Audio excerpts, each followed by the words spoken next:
Hello, Internet. So, to get the elephant out of the room, this video was intended to be my 10-year anniversary video.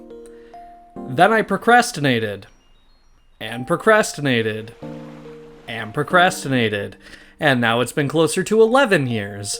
Regardless, please just pretend this is a 10-year anniversary video, so I don't need to scrap the parts of the script that I've already written. 10 years is a long time. I was 12 years old when I created this channel. Yeah, don't tell YouTube. I'm 22 now, maybe 23 by the time this comes out. When I created this channel, oh boy, I went by he, him pronouns. My name was Benjamin. I was still in school. My main interests included Pokemon, Star Wars, and Minecraft YouTubers. And I wanted nothing more than to be a famous YouTuber. Now, 10 years later, I go by she, her. My name is Winter or Robin sometimes. I have to pay for rent and my own groceries. I've been through countless experiences that have ultimately shaped who I am as a person. My main interests, admittedly, haven't changed much, though I luckily grew out of the Minecraft YouTubers phase. And while I still wouldn't mind being a YouTuber, I hate that fucking word, I'm finally in a place where I can say I'm making my videos for the love of the craft. Making Let's Plays is something I've been doing since I was too young to know how to make a good video. It started with Leroy's Pokemon Sapphire walkthrough, inspiring me to create videos of my own in the first place. Then when I was in a pretty dark place a few years later, dealing with all sorts of things no kid should realistically have to go through, I ended up discovering the wider Let's Play community. Channels like Chuggaconroy and Lucagen ultimately changed my life. They gave me something to laugh at or hyperfixate on when I needed that the most, and they inspired me to ultimately want to do the same. The first documented Let's Play on this channel was Pokemon Fire Red, and I hate that series so much, but at the time, looking back on these early Let's Plays, even from before the channel reboot, some of them make me so damn proud to see how far I've come. My bottom line for creating Let's Plays has always been that I want to make at least one person smile or laugh the way Chuggaconroy and Lucagen did for me, and I always want to be learning with every Let's Play. You may look at things I do in videos like the current Let's Play of the first generation of Pokemon and think that it's too reminiscent of Chuggaconroy's work, and that's completely fair, especially from a viewer's standpoint, but at the same time, this is the most work I have ever put into a Let's Play. There's more research put into it than anything I've ever worked on in my life. If I'm putting the effort in and I'm happy with the final product, then that's good enough for me. But anyways, I've gotten sort of sidetracked here. I wouldn't be a proper ripoff of Chuggaconroy if my 10-year anniversary video wasn't about the process of creating a Let's Play.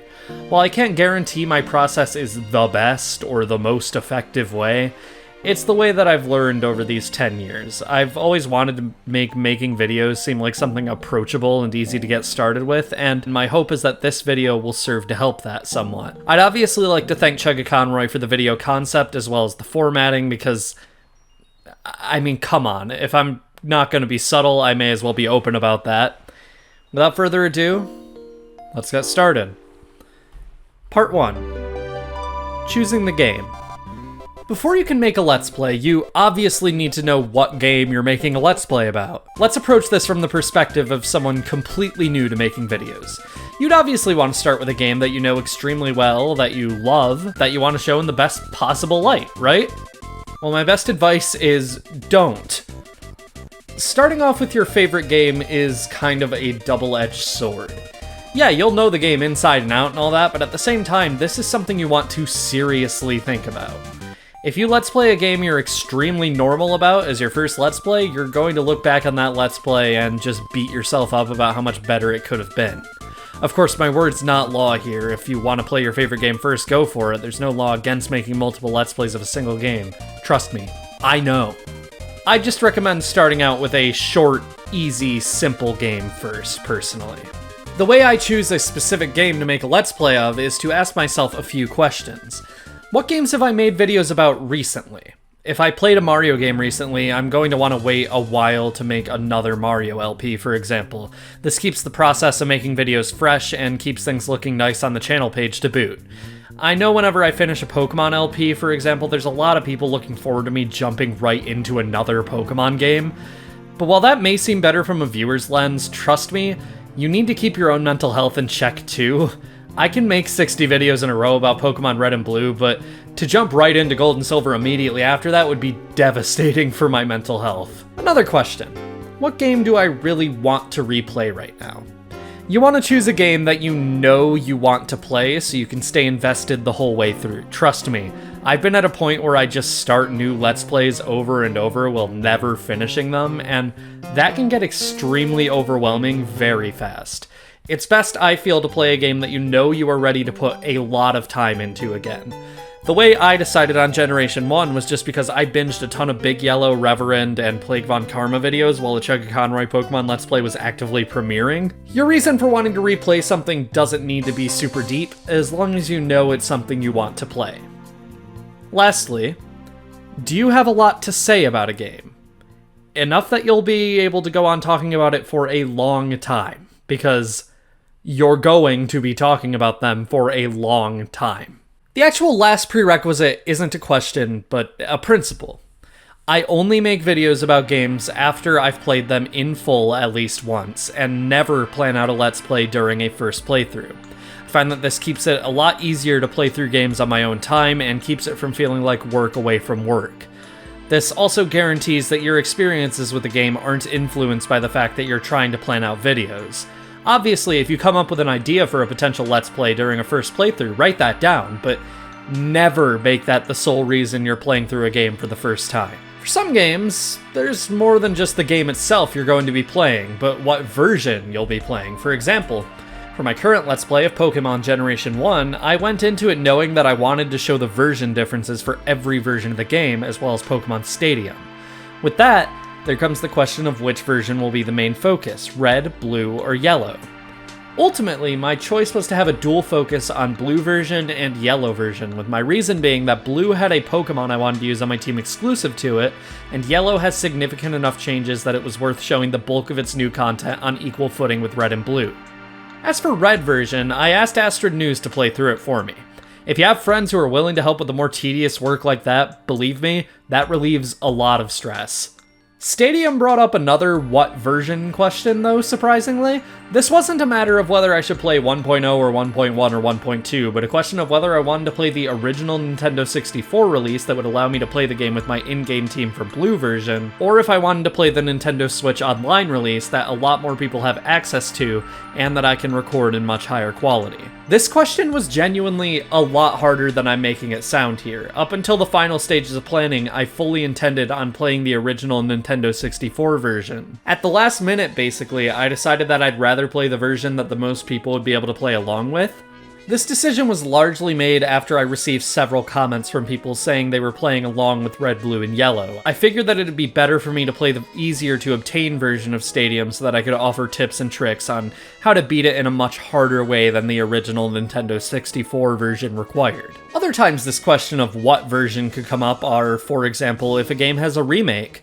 A lot of people prefer the way the Wii version of Xenoblade Chronicles looks, for example, but you may prefer to Let's Play the Switch version due to its updated visuals, amazing soundtrack reworks, and quality of life changes. Wind Waker to Wind Waker HD, the DS version of Phoenix Wright to its modern visual update, Ocarina of Time to Ocarina of Time 3D.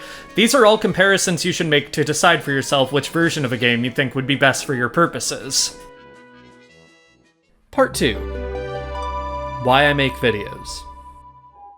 Let's talk quickly about why I make videos, or rather, what I'm going for with them. To start with, my goal with my videos is to show off games that I love in a way that is enjoyable to both people who have played before and people who haven't. For story-heavy games, I'm always trying to keep the story engaging through voice acting and audio or video editing. A big goal of mine is always to present these games in such a light that it makes people who may be on the fence want to give them a shot, and I've heard from people that I've succeeded in that several times. It's always one of the best feelings in the world to hear that somebody gave a game a chance based on your video or just based on a recommendation.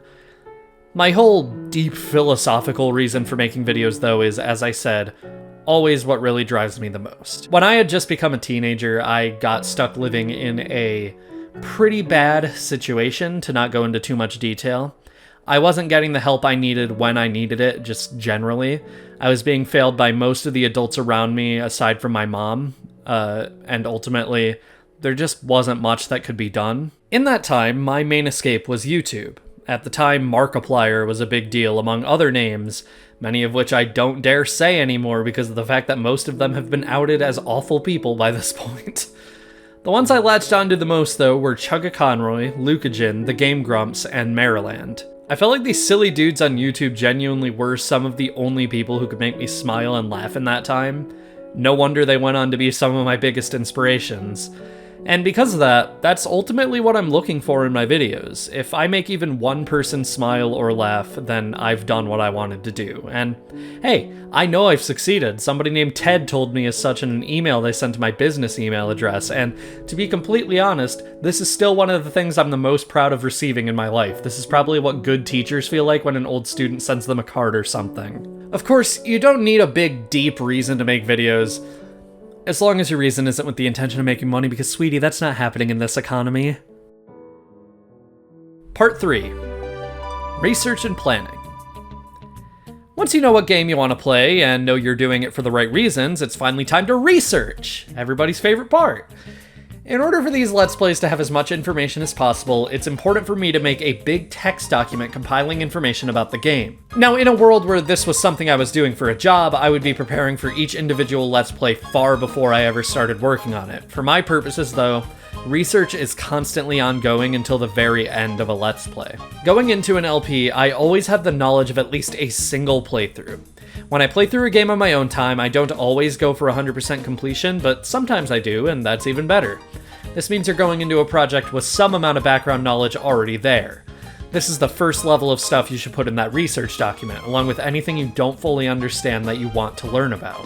Let's use Pokemon Red, Blue, and Yellow, for example. I played through all 3 of these games at least 3 times, and that's without counting the remakes they've received over the years. I already went into preparing for the project with some pretty decent knowledge in my head, but with Generation 1 specifically, that also meant I had a lot that I needed to learn. These games are very different from every future generation. Things I wanted to learn about included how catching Pokemon works functionally, or the inner workings of some of the more obscure moves in the game. I also had to learn everything about Stadium's battle system from the ground up, because I had no idea just how different it was from Red and Blue's. Luckily, Pokemon is a series with an incredibly dedicated fan community, and Generation 1's competitive community is so passionate about their generation that they'll make guides and resources for just about anything. However, there are times when information regarding certain topics or games is very hard to come by, and I've had to do original research.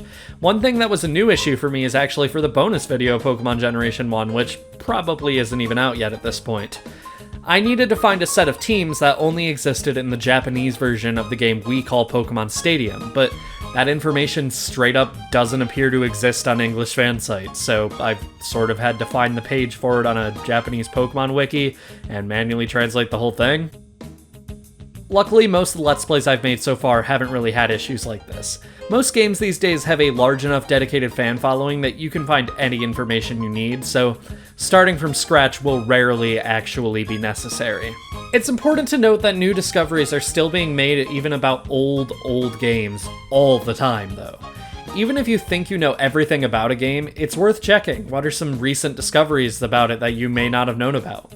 People didn't know Body Slam couldn't paralyze normal types in Generation 1 until 2014, almost 2 decades after Red and Green's Japanese release. It's good to read articles about mechanics in games and characters, learning how things differ from how they function in other games in a series, picking up small bits of information you didn't know before, that kind of thing.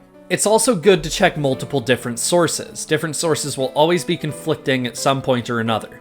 For Generation 1, I've been cross-referencing Bulbapedia, Cerebi, and Pokemon DB, and between the 3, it's almost always possible to find the correct answer to any given question, and when it's not, I'll test something myself to come to my own conclusion. Areas in games are good to read about too, making sure you know everything you can do in an area and what developers base the areas on.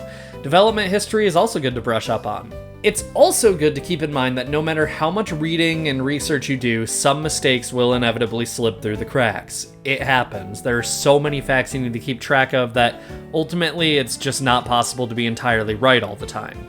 An important part of that is being able to recognize those mistakes and correct them when you're able to, though.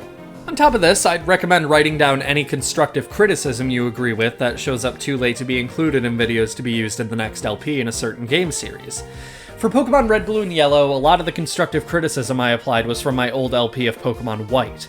I knew I wanted full-on bios, for example, instead of just the Pokemon I'm talking about sprite being in the corner of the screen. I also knew I wanted something more dynamic on the sidebar than just my current team, and that I wanted to commission artists to bring certain in-game moments to life.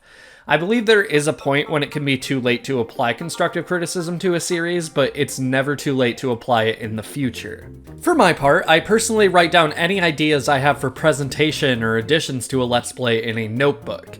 Writing something by hand makes it much more memorable to me than typing. Everything I write down here is an idea for something I want to make happen in a Let's Play, and that is a great thing to have. Not every idea will ever end up making it, but anything within my power is absolutely up for consideration. Some ideas that ended up in Generation 1 that came from this were playing with set battles and making a team that would be effective in that style, bios for glitch Pokemon, the use of a temporary team member in Butterfree, and more. Things that didn't make the cut include showing version differences in the Japanese Red and Green, talking about version differences from Let's Go, and an entire side series based on the Teachy TV in Pokemon Fire Red and Leaf Green that would explain some of the more obscure Generation 1 mechanics. I actually went so far as to start creating a ROM hack that would make things easier to show off for Teachy TV, but in the end, I decided it was a lot of extra work for something I could really just put into words during the series itself. I wouldn't be able to come up with all the ideas for a series on my own. A lot of the process is influenced by the comments I receive telling me where I can improve and what would be helpful, or asking friends for feedback. Let's Plays like these aren't a one-person job. Once I finish research and deciding what I want to talk about and what additions I want to make to a Let's Play, it's time to organize it all into a notes document. My notes document is meant to serve as a sort of walkthrough, while at the same time leaving it so it doesn't eliminate any surprise I'd have during recording. However, the way I write my notes doesn't fully work without first talking about the test playthrough. Part 4. The test playthrough and team building. The test playthrough is one of the most important parts when making a Let's Play. This is a playthrough going through the game you're going to make videos about, doing everything you plan to do, and taking notes all the while. This is also where team building, and Pokemon specifically, happens. When it came to deciding on my team for Generation 1, I went into it with one theme in mind. I wanted my team to show just how busted Generation 1's battle system is. With that in mind, I opened a text document, put every evolution family available in Generation 1, and went through looking at what they're capable of in-game with the mechanics I knew I wanted on my team in mind. Some things I knew I wanted were Leech Seed and Toxic, Body Slam, Hyper Beam, X-Accuracy one-hit KOs, Ice Beam and Blizzard to show how damn strong Freezing is in Generation 1, Hypnosis, Partial Trapping, Swords Dance and Earthquake, Guaranteed Crits from Slash, Trade Evolutions, and a Pokemon who would be good for showcasing how shiny hunting works in Generation 1. After going through the list of Pokemon, crossing out the ones who didn't suit my needs, who I felt were too weak, who matched the type of another Pokemon I was already using, or who I felt were far too generic, I ultimately ended up with Venusaur, Sandslash, Ninetales, Vaporeon, Gengar, and Tauros. And to be honest, this is my favorite team I've ever come up with in a Let's Play. Team building isn't always this simple though. Typically, a lot of experimentation goes into it, and I haven't even fully decided until a series is already underway. This time though, it was just pretty simple, with only 151 options to choose from and an idea of what I wanted their movesets to showcase. It was pretty easy to put the team together. Besides choosing a team, a test playthrough consists of, who would have thought, a playthrough of the game, while at the same time reading up on areas and mechanics as they come up in the playthrough while writing my notes. My notes are written very much like a walkthrough. I put as much detail into them as I think I will need while recording for any given game. For Generation 1, that meant a document with more words than some novels. For games like Undertale or Super Mario Sunshine, my notes are a lot simpler, a lot more bare bones. When writing my notes, I try to avoid writing down anything too specific. An example of this would be writing, "Make sure to grab the TM in this area," instead of, "You get the TM for Ice Beam by giving a fresh water to the little girl on the roof of the Celadon department store." The reason for this is that if I don't have it explicitly written down, it's way more exciting to get a great item, or way more disappointing to get a bad one. It's good to have things like that so you can, have a reaction. That's, in my mind, the key difference between a walkthrough and a Let's Play. I can show you how to do everything in a game, but as long as my personality and commentary are a main focus, I can rest easy knowing I'm making more than just a walkthrough. I structure my notes in a way that's somewhat unique from what I've seen. Instead of structuring things by area or anything like that, I actually list out the episode numbers and what I want to do in an episode. I find that this helps me a lot with pacing and knowing when to cut off an episode before it gets too bloated. I write down enough information about the items I need to get, the side quests around areas, and in the case of Pokemon games, the Pokemon that appear in new areas. I also try to order everything in a way that is what I would consider to be optimal when that's applicable. Is a side quest easy to follow along with if it needs to be gradually completed throughout a game? If not, it'll be saved for its own video once it's possible to fully complete on its own. Is there a point in a game that naturally leads into talking about side modes like multiplayer trading and battling? If so, that's how I decide to place it there. Did we just finish a particularly tense part of a game? Place something there to lighten the mood in the next episode. That's a rough idea of how I decide to structure my notes. It's also good during a test playthrough to note down how you would want to display information on screen in a way that's easy to understand for a viewer. It's important to think about the presentation of your videos before you're actually in the thick of it. Having to come up with that sort of thing without being in the midst of playing through the game yourself is very tricky. When I need something to be easy to spot in my notes while recording, I'll make sure it's bolded or in a different color than the rest of the text. This way it catches your eye a lot better than the other text on screen. I'm also a big proponent of using tables in my notes. They're an easy way to sort out data, and like bolder colored text, it just catches the eye a lot better. The main structure of any given individual episode is simple. Introduce a goal at the start, achieve that goal by the end. There are exceptions, like the Vermilion City and SS Anne videos, which need to be split into two unexpectedly, but overall, I don't deviate from this much unless I need a whole video dedicated to explaining one thing. Trust me, those happen sometimes.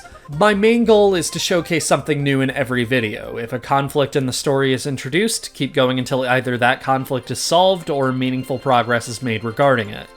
If a video is about side content, I want to make sure it's presented in an interesting way while still showcasing what would make it worth a new player's time, usually for some big reward at the end. If a video doesn't have a central topic, it feels a lot slower and ultimately makes for a viewing experience that's hard to stay fully engaged in. Ultimately, at all times, I am attempting to do research, do a test playthrough, write notes, and play through new games all at the same time while recording, editing, and uploading another Let's Play.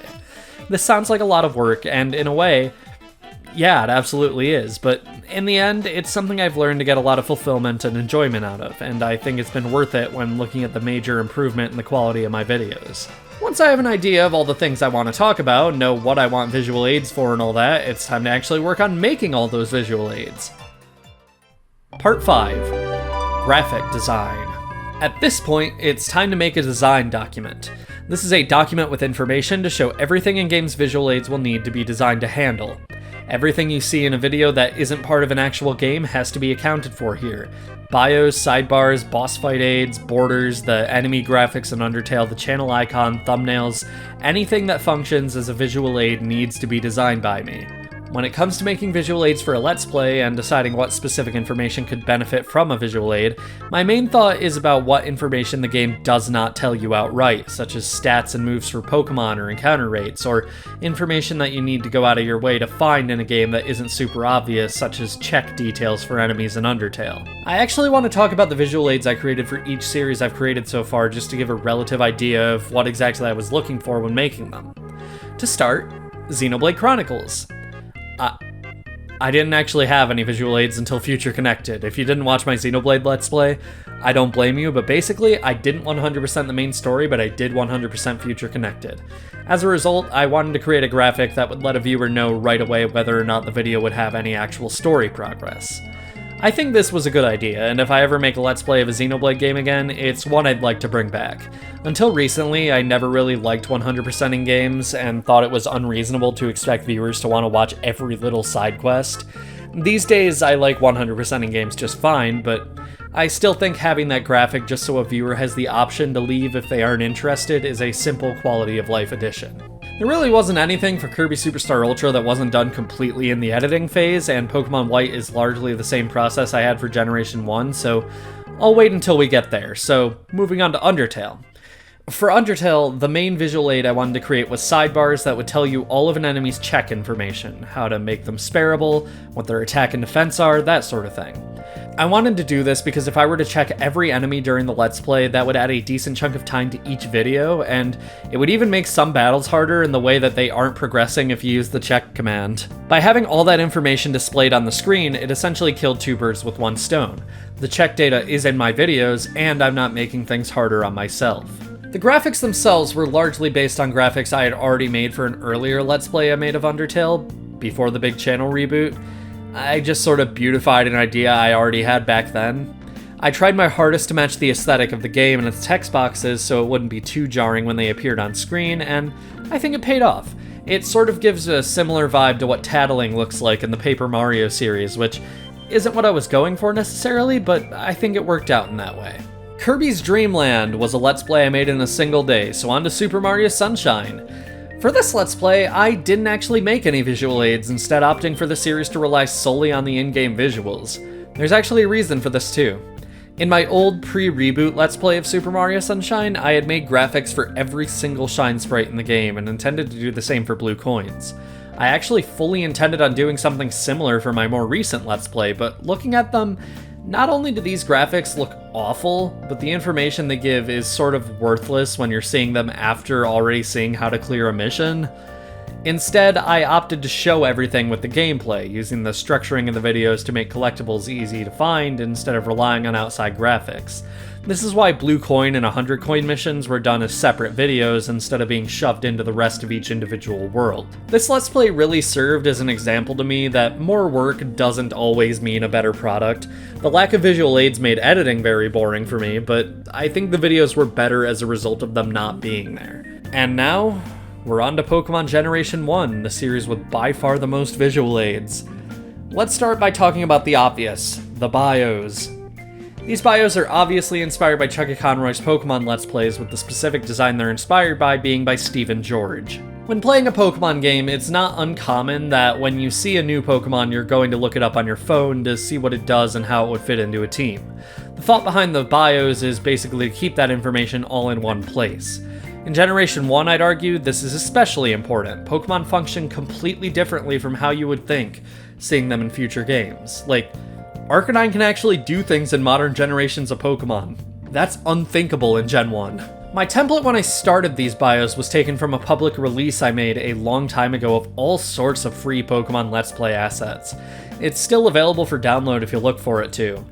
My first hurdle was figuring out what information I need to keep and what needs to go. The public release's bio template is very much built around modern Pokemon mechanics with abilities and a special defense stat and all that garbage. A lot of modern Pokemon information didn't exist or isn't relevant in Generation 1, and I had to put some consideration into that. Obviously, abilities were the first thing to get cut. I also decided that height and weight were not necessary information in Generation 1, with nothing in the game interacting with these at all. I replaced these with the Pokemon's critical hit rate, which is determined by speed in Generation 1, and the item they'd be holding if traded to Generation 2.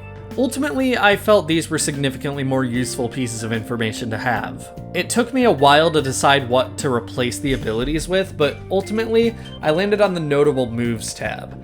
Move pools in Generation 1 are weird, with most Pokemon barely learning anything at all that isn't a normal type move, especially until relatively high levels. The Notable Moves tab is meant to show what a Pokemon is capable of aside from these moves, because in Generation 1, you need to rely a lot more heavily on Pokemon using moves that don't get the same type attack bonus than you would in other Pokemon games. I ultimately thought bios were a necessary addition to this Let's Play. People don't really know how a lot of Pokemon play in Generation 1 just because of how incredibly different they are from future games. I decided that since I was already on a huge kick learning about the game's competitive scene, I may as well make it a part of my series to explain how best to use each Pokemon in this particular iteration. And it turns out, I really like doing bios and probably will do it again. They're a great asset. They give things to talk about when there isn't much to say about the generic trainers on any given route. Makes the videos more interesting for viewers too. The encounter sidebars are something I've never done before. These are also based on Chucky Conroy's Pokemon videos, but to be completely honest, I wasn't entirely sure about whether I was going to use these until the actual month before the Let's Play started. For a while, I was fully intending on doing the same thing I did in Pokemon White, just having my team on the sidebar so you know what Pokemon I have on me at any given moment. I decided on the encounter sidebars because, frankly, that's useful information to have at a glance, especially when the encounters are so drastically different between yellow, red, and blue. To be frank, I'm proud of all my graphic designs for recent Let's Plays. I'm by no means an expert. I took one graphic design class in high school that I barely passed. And again, my Pokemon graphics are all based on someone else's work, but you'll see in future Let's Plays like you saw in Undertale, I think I have a pretty good grasp on how to design graphics for Let's Plays and such.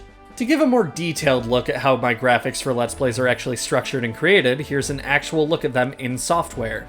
I want to reiterate that all of my graphics are available for download at the end of any given Let's Play, released in my Discord server and in the community tab when I remember, so you can use these too once Generation 1 is complete. Alright, I figured I'd record like a little live commentary thing to go over everything as far as my graphics go. I feel that this is just an easier way to actually like show you how everything works and how I organize everything. To start with, this bio template.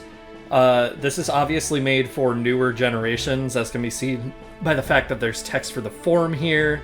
There's nothing really about the evolutions as far as I know, but there might be like a hidden symbol for Mega Evolution in there?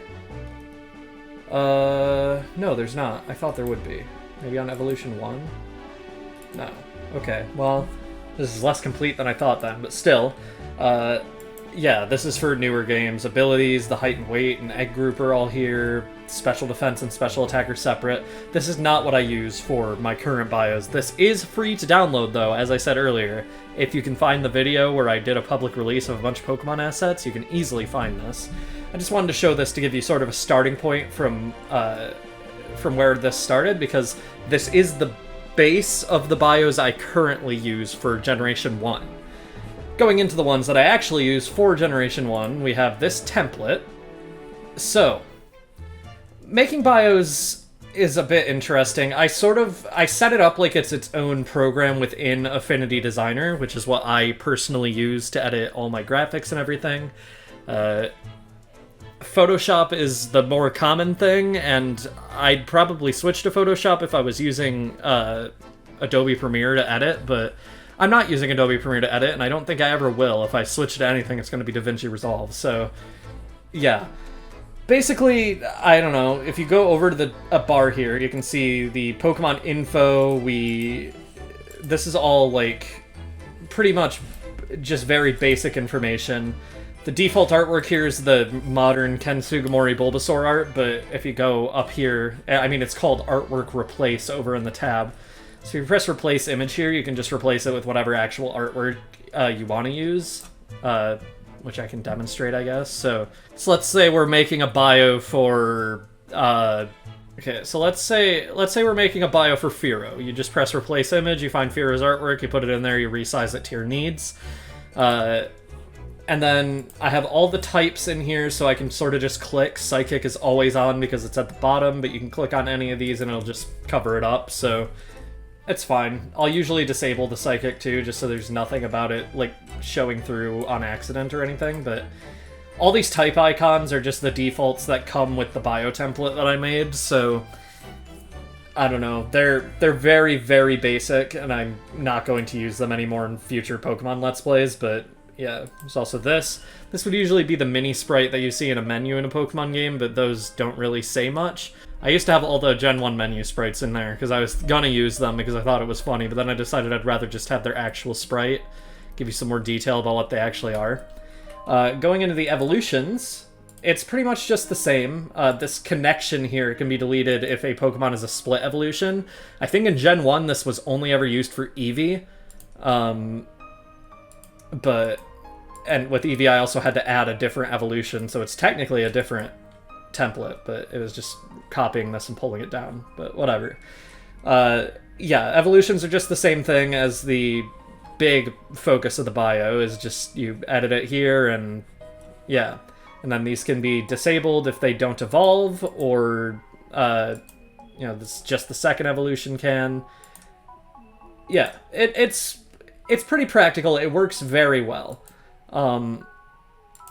Though it does take a little bit longer than it probably would if I was, like, good at using this program. Like if I had hotkeys and everything set, which I do not. I don't have hotkeys for anything really. Notable moves. This is literally just a text layer, so you can just edit this to be whatever you want. Let's say at level 100, this thing learns Body Slam. That's a pretty good move in Gen 1. I don't know about getting it at level 100, but if you move this all the way down, then it matches pretty well to how it should look.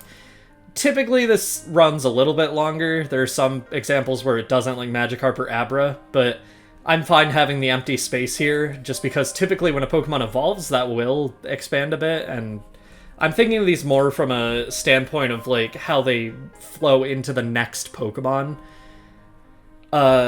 This image also is disabled for the final, like, composite of the bio.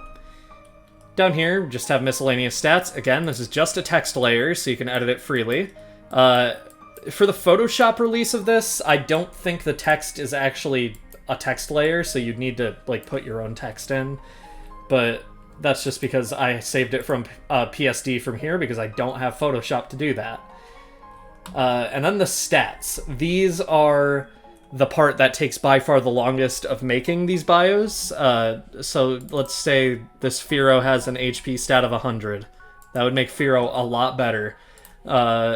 You basically just want to drag it out, and I try to go to about the center of the 0 on 100. This is not an exact thing. It typically is pretty accurate, like 1 is over here, 255 is over here. But just as a result of the way I use the scale, it will never be fully accurate. I'm thinking for a future Let's Play, I put like a ruler or something here instead and try to measure it that way. But even then, it's a lot more complicated than I would like it to be.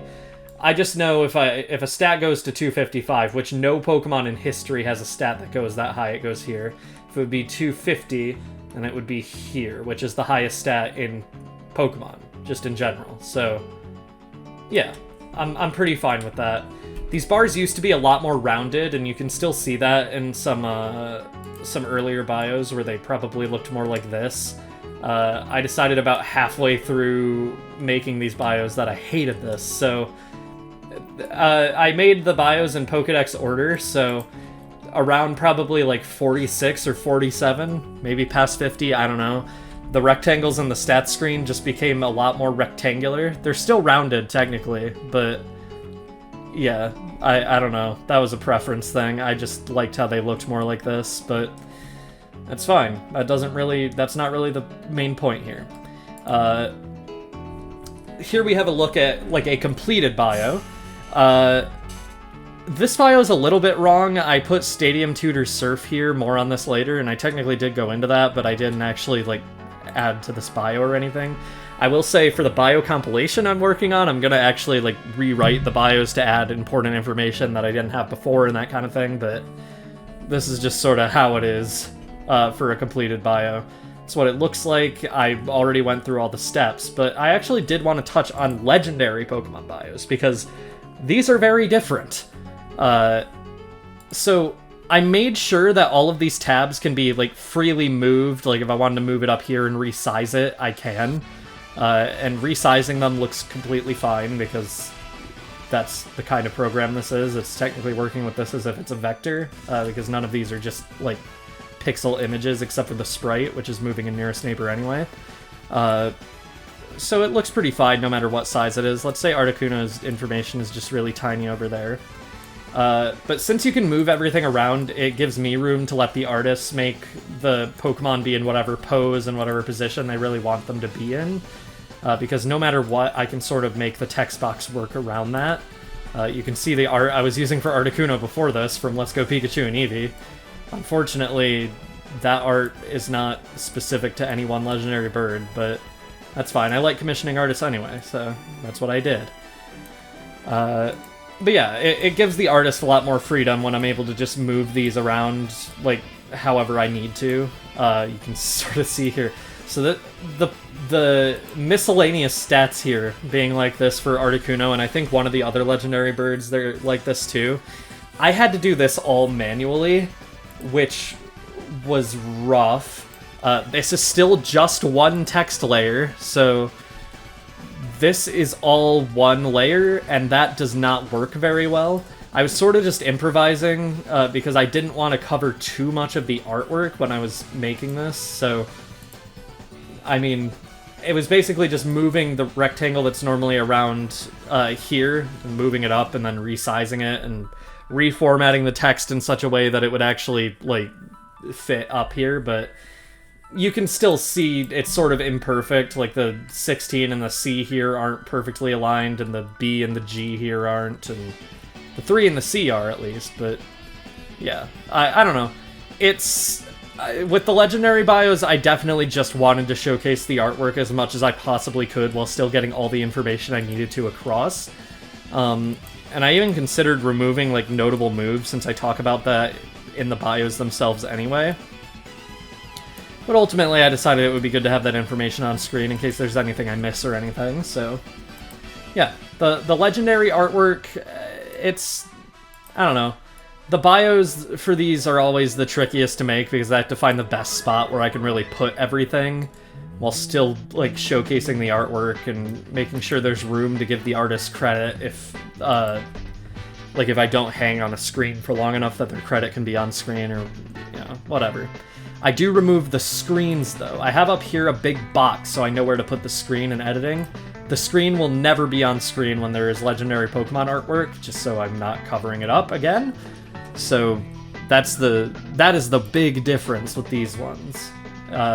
Also, you don't have to worry about evolution, so the whole square and everything here is removed. I don't know. I'm already planning to massively rework these bios for whatever my next Pokemon Let's Play is, because I have a lot of ideas that I wish went into these ones, but I'm not going to give those away until that Let's Play, so you'll see that in the future. Distant future, by the way. Okay, onto these area sidebars. These are graphics that nobody has asked about because I think they just, like, work so well in the video that, like, I don't know. They're just so constant that you don't even think about the fact that they're there when where the bios, like, come in and take up most of the screen. I don't know.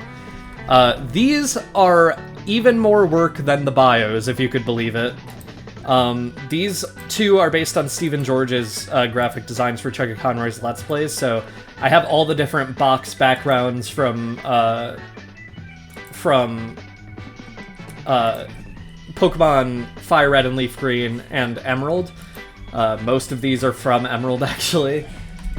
So if I have, like, a seafloor area, I can put that here. If there's a more specific area that has, like, area artwork from Fire Red and Leaf Green, I also have all that in here, so can say this place has the same art as Viridian Forest. Sure, that sounds almost correct for the Safari Zone, even though it has its own area.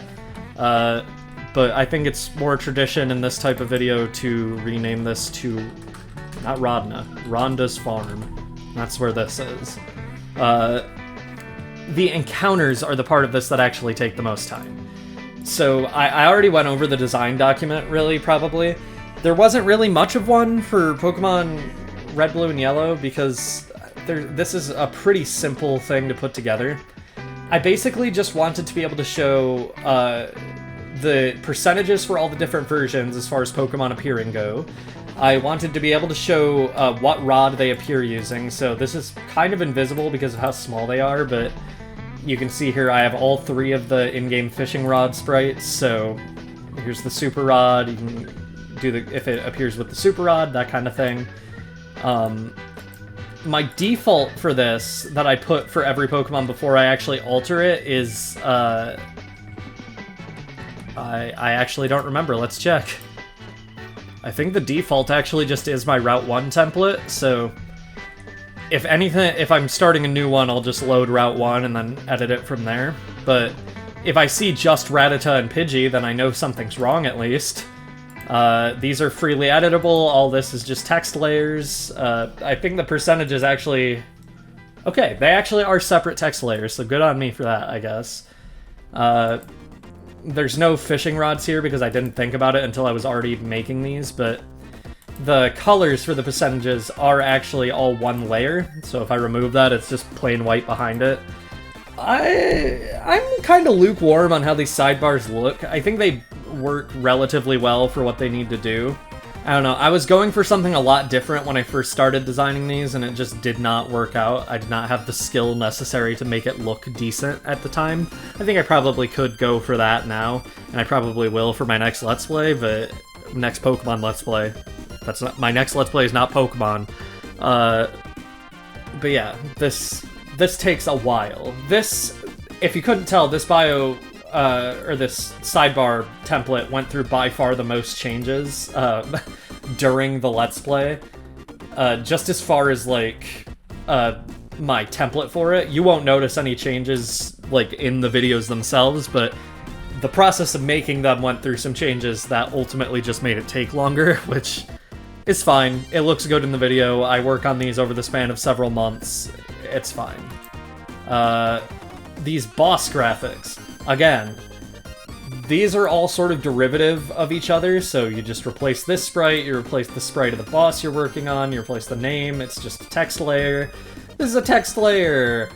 These are all text layers. The types are formatted the exact same way as they are on the bios, so if you look over here, I have every single type, including Fairy, which is not a type in Generation 1. It's pretty simple. I don't know. There's not a lot to go over here. Once you understand how the bios work, you sort of understand how all my other graphics work.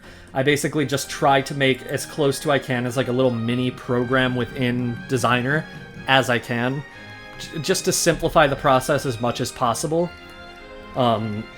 Which, you know, at this point, Chuck Conroy has these things made, like, automatically.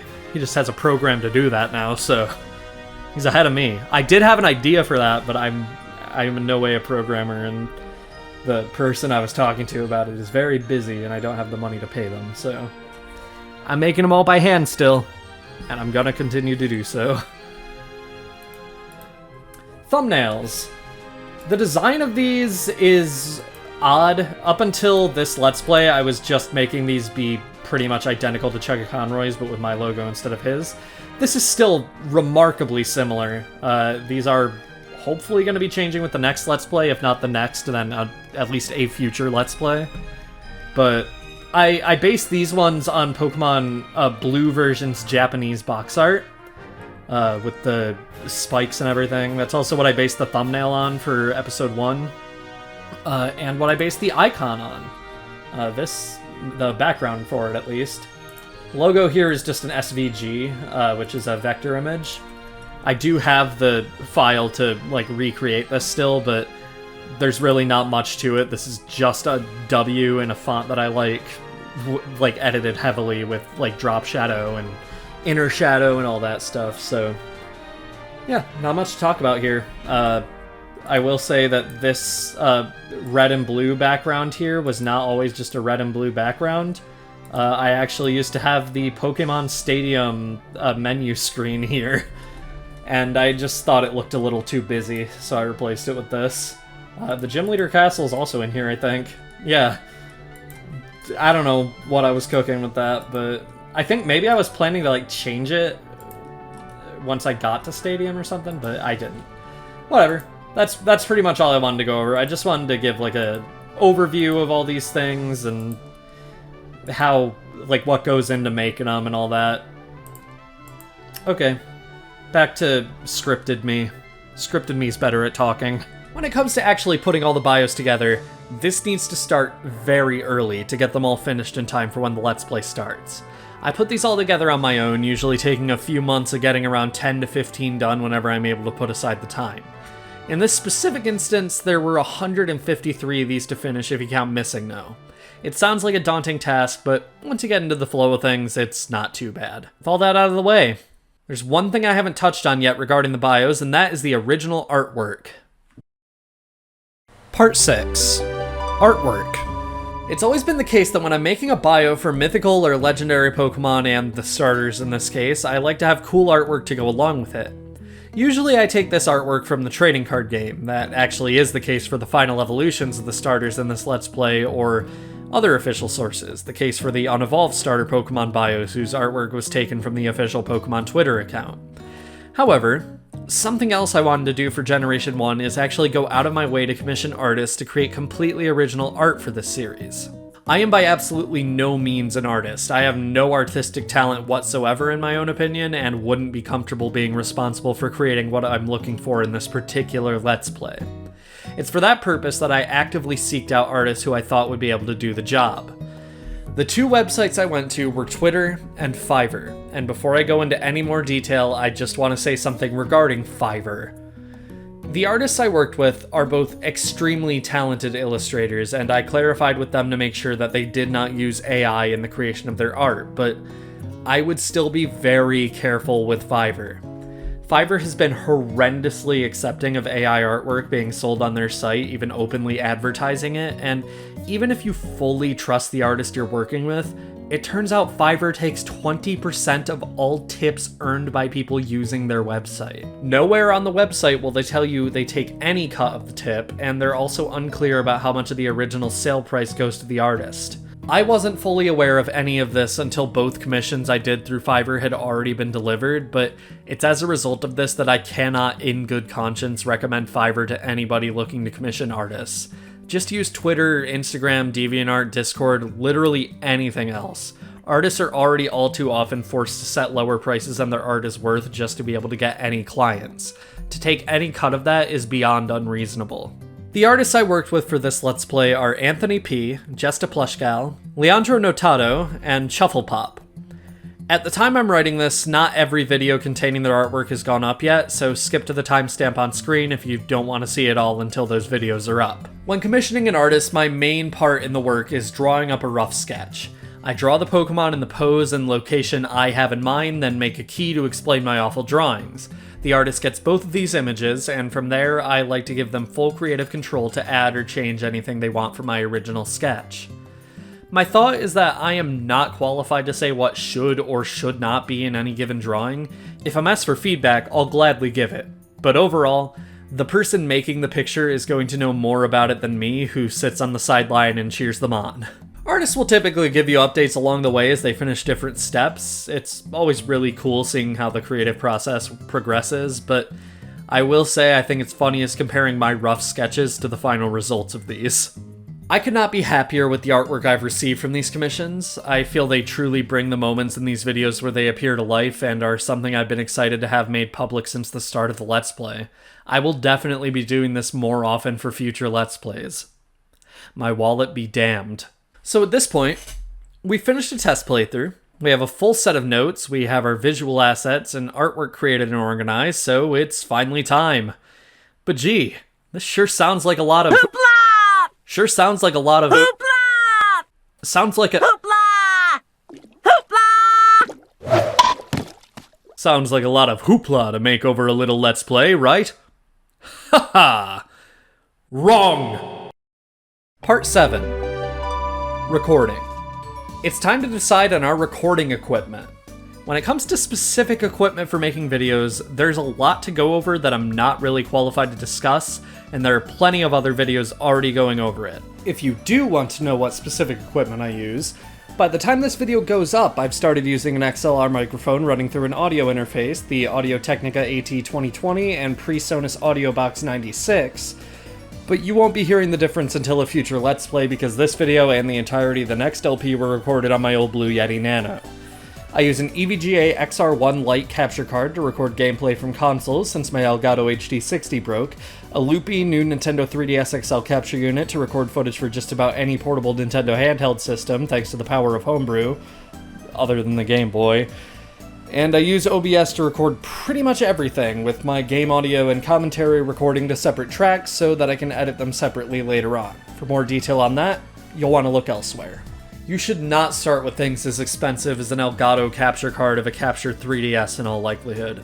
All you need is a cheap webcam and a USB microphone.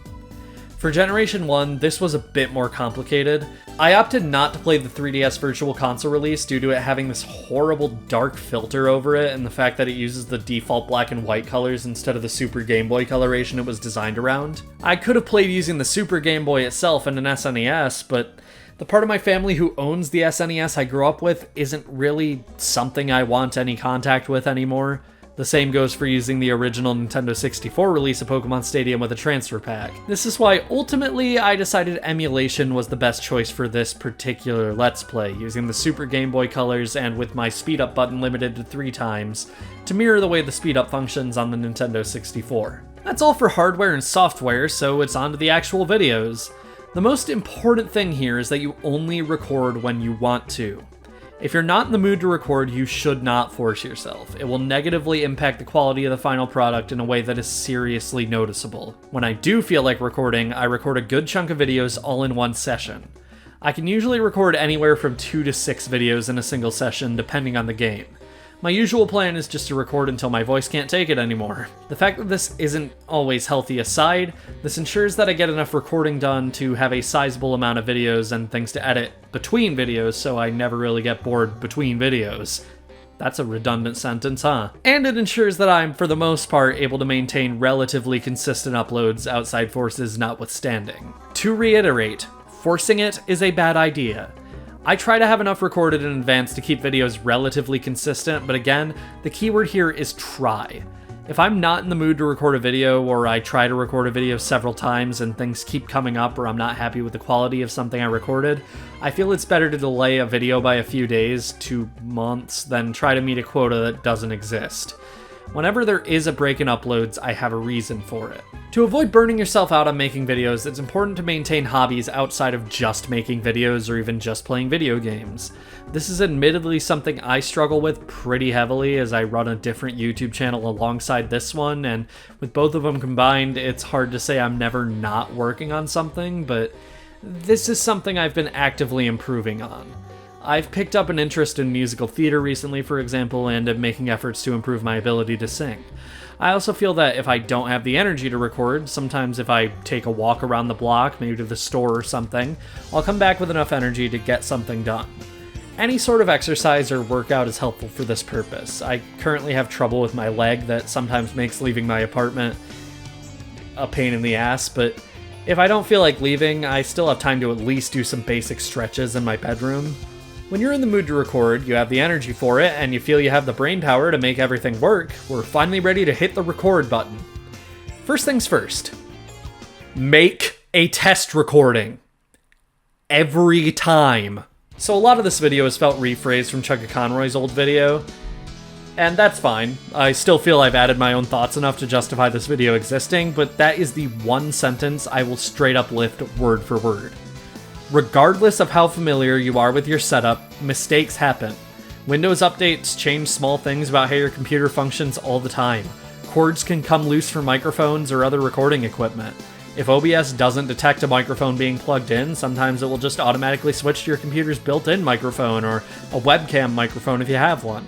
Maybe you have a lot of tasks running in the background that are interfering with the quality of recording. All of these things and more can ruin a recording, and if you save while recording something that turns out super well and something goes wrong, that hurts.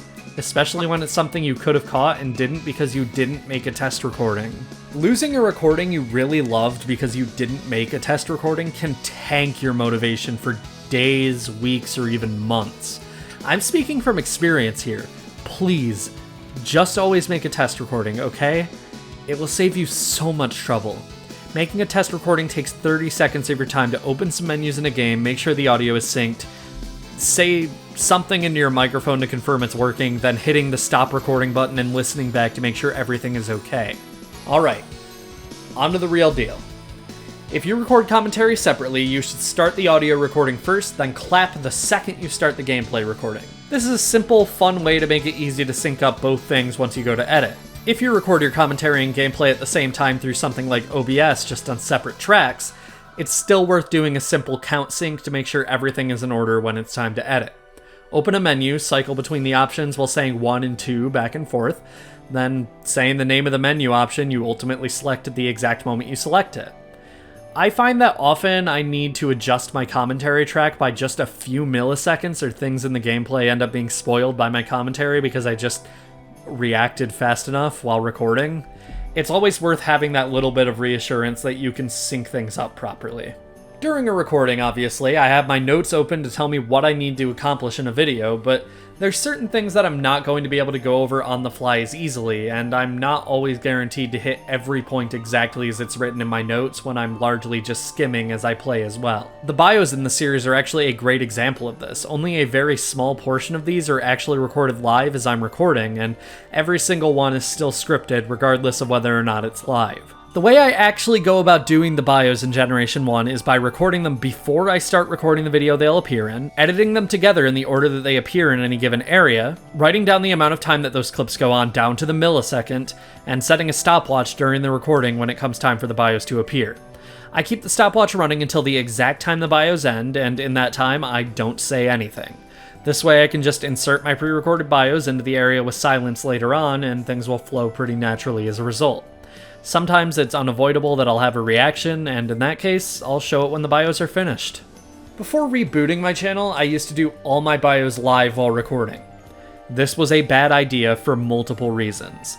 I got a lot of information about Pokemon wrong, the bios lasted forever, and I frequently strayed off topic or missed important information. I find that recording things ahead of time cuts out all of these issues and makes the videos much easier to watch as a viewer. The only exceptions to this pre-commentary are legendary Pokemon and other static encounters. Now, on to actually recording the video proper. It's important to get started on the right foot, which is where the intro comes in. If you've made videos for a while, you know how damn long it can take to get an intro correct regardless of how many times you've rehearsed. You want to go into it with the right level of energy, the right tone, and without stuttering or slurring your words. If you just can't get an intro right, then I say it's fine to go without one. Intros are a nice tool to set the tone of a video and introduce the goal, but there are other ways to do that. You can find a way to subtly introduce the goal in your normal commentary, and you can set the tone of a video just by striking the right tone of voice in the beginning of the video. After getting past the intro, or not doing one at all, it's time to worry about commentary. Think of commentary like a skill to be learned, not something that anyone is naturally talented in. It takes a lot of practice to be able to hold a conversation with yourself without feeling extremely awkward. Being yourself is important in this aspect of making videos. If you're trying to play a character throughout a whole video, not only is it remarkably exhausting, but you're going to come to hate the process of recording a lot more than you would if you were just being yourself. When I started making videos, I was shy and quiet about it. You can't be blamed if you are too.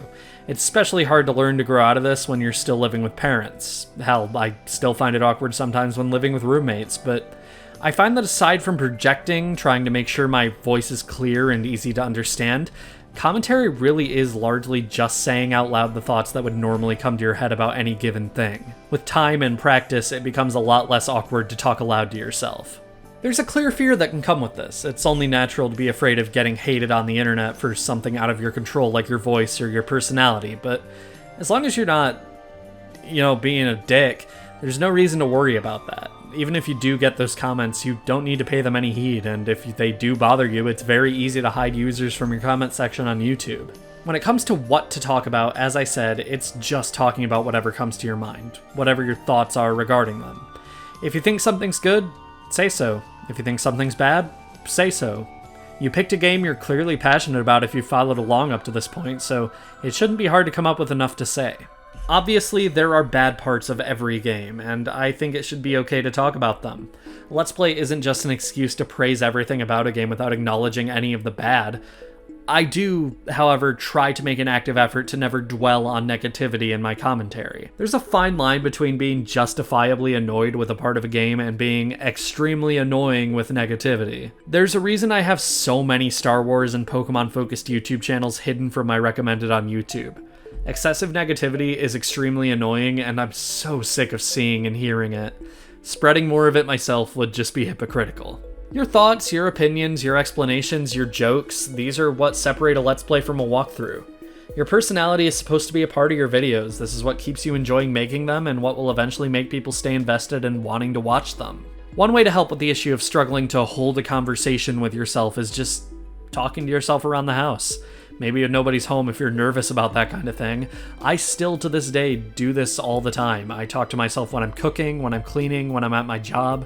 It's something that keeps my brain working and removes some of the tedium from otherwise menial tasks. Another thing that helped me a lot as a teen was voicing characters in games I was playing on my own time. This is even what inspired me to be as passionate about voice acting as I am today thanks to my older brother's encouragement. If you feel you have nothing to say at a certain point in a game, it's fine to let the game speak for itself. There's nothing wrong with being quiet when a great song comes on in a game, or speeding up a segment and playing music when a part of a game is particularly tedious, repetitive, and/or annoying. Silence can be more effective than commentary at times. Just use these segments when you aren't speaking to think about what you will speak about when you're back to it. Now, when taking actions in a game, I find it's important to not actively announce every single one of them. This is something I'm still not great about all the time, but it's better to give a general overview of what your strategy is in a certain situation than give your commentary as that plan takes place. This gives room for you to continue talking about other things and reacting if something unexpected happens. For example, in a Pokemon game, I try not to announce, "I'm using Swords Dance," "I'm using Earthquake," every single turn. It's fine to do that in a moment when you're particularly deep in thought about your move, but when it's just youngster Billy on Route 30's Rattata, your individual moves aren't really all that important, now are they? Something else I try to avoid is comparing a game I'm playing through to different games in the same series. There are times when this can't be helped. Generation 2 is sort of inextricably linked to Generation 1 of Pokemon, for example, but avoiding making comparisons helps not to alienate people who haven't played others, and treating games as individuals makes them a lot easier to appreciate while also making it easier to approach topics in a way that makes sense to people who haven't played the series before. If people feel like they need to watch another, 80 episode long series just to understand what you're talking about in a current one, that's just an easy way to alienate them and make them rethink watching your Let's Play. One thing that can be a struggle is commentating somber or tense moments in games. I personally don't think I'm too bad at this, but it's good to learn to be conscious of the tone of a game. If you view the most tragic moment of a game in a cutscene, and then as soon as the cutscene ends, it's back to, "Alright guys, so thanks for watching today's epic wacky Let's Play video," that is a crazy tonal shift that makes the video much harder to stay engaged in. I find that in this sort of moment, it can be more effective to avoid giving an outro. Just let the game fade from a cutscene into the end screen. In cases where this isn't possible, keep the volume of the commentary down and make sure you're being respectful of what just happened in the game. Make sure your energy levels are consistent with what's going on. Ending the video can be the trickiest part. I already detailed how I personally go about this. I structure my notes in such a way that I know exactly where to start and end every single video. But sometimes I can make a mistake. Sometimes things just go on so much longer than I expected that I can't justify keeping things as one video, or sometimes something completely rare and unexpected comes up that derails whatever topic I already had in mind for a video. This isn't always an issue. Usually it's fine to add some post-commentary explaining that this is the case and just split the video there, but at times I'll make the realization that things are running too long while recording.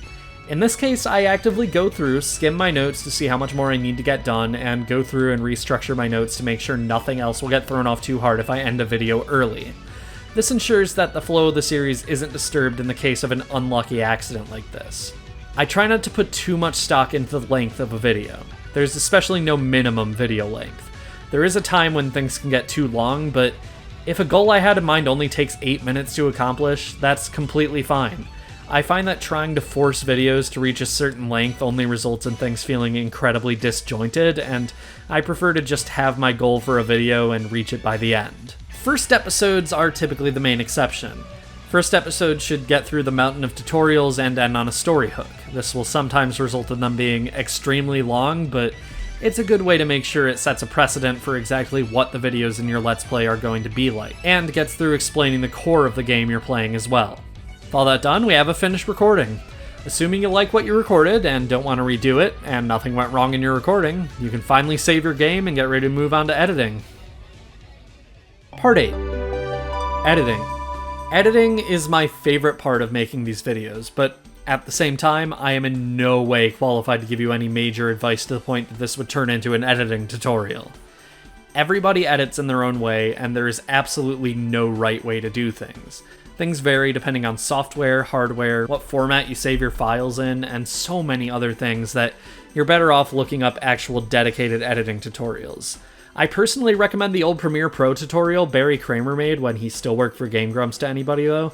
I don't even use Premiere Pro, but I still use a lot of the tricks he talks about in that video myself. When it comes to software, I personally use Vegas Pro, but I have also used HitFilm Express and even Windows Movie Maker in the past. I'd recommend HitFilm for beginners. It can be quite intensive on older hardware, unfortunately, but the company behind it makes a lot of tutorial videos about how it operates, and it offers some surprisingly powerful tools for free software. I still use it from time to time if I need to include some sort of VFX in videos for other channels. I edit all of my own videos and wouldn't feel comfortable in trusting projects as personal to me as my Let's Plays to anybody else. Others may feel differently. I know a lot of people do hire editors for their Let's Plays, and that's completely fine. For me though, these videos mean so much to me that I want to be involved to some extent with every step. I entrust artwork to others, but nothing else about the process is something I would want somebody else in charge of. For some technical stuff with editing, I try to leave aspect ratios alone for any console. Stretching things out that are meant to be viewed in less than widescreen makes things look awful. A lot of channels I've watched throughout my life used to stretch things to widescreen to make it seem more HD or something, and I've always found that very annoying. I set presets for the positioning of the screen for anything less than widescreen to make it easy to apply it at the start of editing, but for consoles like the DS, where I'm working with two screens, this means there are so many cuts in these project files. I'm going to show you one from a future Let's Play now. Luckily, I have presets for these, but I still have to manually make a cut every single time the main screen being viewed changes. In the most extreme cases, this can mean a cut is happening in the video every second. In most cases, this is an additional cut every few minutes. It's tragic really because edits like these only do their job if the viewer doesn't think about them. The way I edit my videos is not the most ideal and is something I plan to change in the future, but I'll tell you anyways. I watch through the video, pausing whenever I need to add an effect or change anything. This way of editing can take many hours and is frankly not really worth the time it takes. A better way to go through it that I learned watching Chucky Conroy's video is to scrub your footage, find any moments when you're going to need an effect, make the cuts, move those moments onto a different layer, and mass copy and paste those effects to those layers. This ensures that you're not spending hours just making cuts and adding effects that you could have made at the very beginning of the video. I wish I had thought of this before editing an entire 60-episode Pokemon Let's Play, but that's fine. A lot of people find editing tedious and monotonous. That's fine, but I don't personally see it that way most of the time. If you do though, one thing I can recommend is to take breaks often. I will often sit at my computer editing for hours and hours on end without thinking about it, and that is when it starts to get bad for me. Taking breaks from sitting down and staring at a screen is important regardless of what you're doing, and with something like editing where your hands are constantly moving, it's even more important to give them a rest. The big hope should be that by the time you're recording and editing a video, every single visual asset should be completely finished. If they're not, be prepared for a several-month break in uploads. Yeah. That's why Generation 1 has been so slow to come out. I procrastinated super hard on completing my graphics for the Let's Play and on commissioning all the artwork for it, and that's why I've had to take such a long break between episodes. Make sure every asset is done. That way you can just worry about focusing on your editing and recording. It's a lot less stressful this way. Audio editing is something I don't have as much to say about. For now. Trust me, just wait. The next Let's Play you see after Pokemon will have a lot of it, but really, the only thing I have to talk about with regards to audio editing right now is about post-commentary. When I have something to say I forgot in a recording, or a flub in a line read in an important scene for a game story, I try to re-record it in a way that is unnoticeable to the viewers so that it doesn't interrupt the flow of the scene. This means recreating the conditions of my room when I was recording, turning off my fan, closing any windows, making sure there's no noise being made directly outside where I'm recording, that sort of thing. You'd be surprised how much stuff ends up being re-recorded that you simply don't notice because the conditions have been recreated. I try to start any re-recording a few sentences before the detail I'm changing so I can get a good feel for the tone and inflection I need to go into it with. The last thing I want to talk about, crediting people. If I'm using music made by somebody else, on-screen credit when the song starts and on the end screen if that's applicable. The same goes for artwork, footage, pretty much anything. If there's someone to credit, they will be credited in any way I can possibly credit them. Part 9. Uploading. At this point, editing is complete. Let's upload. for our test viewer, if it's a first episode. Look, I personally think it's unrealistic to expect anybody to be willing to watch every single video in a series early to give you feedback.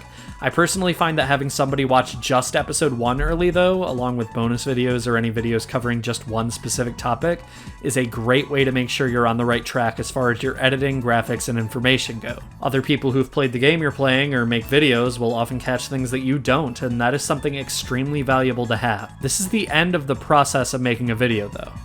Trying to do something productive every day, keeping the cycle of planning and researching and playing games, it's possible to keep Let's Plays coming out relatively consistently.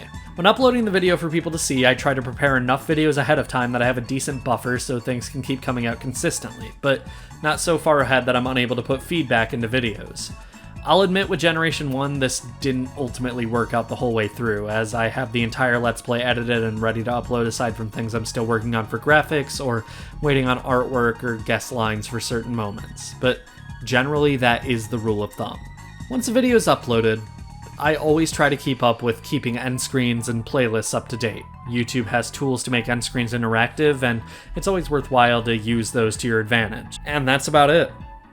I try to keep this process going from beginning to end for a Let's Play, and I even typically try to include bonus videos in this process as part of my planning for the entire series. This way I don't leave bonus videos unfinished for years and years and have everything in a Let's Play done come the end of the road. The only thing I really have to say about bonus videos is that I will always ask, if I am making one, for what you, the audience, think I should talk about that I haven't yet. I upload an early version of the bonus video just in case for you to watch as well, and add things to it until I feel it includes everything else worth talking about. Once that video is finished, so too is the Let's Play. Part 10. Make a Let's Play. Making Let's Plays has changed my life. It's a hobby for me, but it's also something I care about so much more than that. Through making Let's Plays, I've connected with so many people who I would not have otherwise. I've made things that I'm incredibly proud of and things that I'm not so proud of. I've shared games that I love so much with you all, and some of you have told me that I even convinced you to give these games a try as a result. So, here's what I want to close this video out with. Make a Let's Play. Make that video you've been thinking about. Write that book you've always talked about. Make that painting you've been dreaming of. Send an audition for that role. Your equipment doesn't matter, just do it. I know it may seem cheap for this point to be rehashing a point given in an inspirational speech by Shia LaBeouf, but I genuinely mean it. Taking that first step is always the scariest, but taking that first step is what changed my life for the better. But with time and patience, you will learn. And you will continue to learn. Just do it. Thank you for 10 years.